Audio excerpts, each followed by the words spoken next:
পরাজয় যার নামের সমান্তরালে চলার সাহস পায় না, শ্রেষ্ঠত্বের মুকুট তো তারই লড়াতে শোভা পাবে। ফুটবল পিচ থেকে শুরু করে নিজ গৃহকোণে সন্তানের সাথে খুনসুটি, পরাজয় শব্দটিকে নিজের ডিকশনারি থেকেই আজীবন নির্বাসনে রেখেছেন লিওনেল মেসি। আর এই অপ্রতিরোধ্য আপোষহীন জিতার মানসিকতায় ৩৯ বছর বয়সী এই ফুটবল জাদুকরকে আজ দাঁড় করিয়ে দিয়েছে এক মহাকাব্যিক ইতিহাসের শেষ সীমান্তে।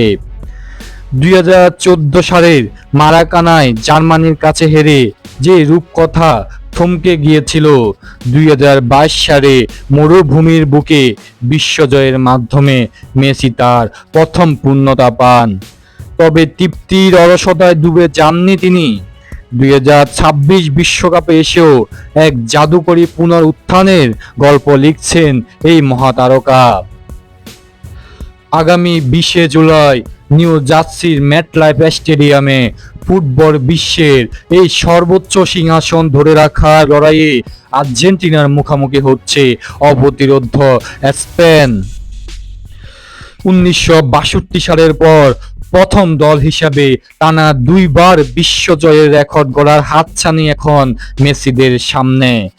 অন্যদিকে বার্সেলোনার উত্তরসূরি ১৯ বছর বয়সী বালক লামিন ইয়ামালের স্পেনের বিরুদ্ধে এটাই হতে যাচ্ছে ফুটবল ঈশ্বরের সম্ভাব্য শেষ আন্তর্জাতিক মঞ্চ।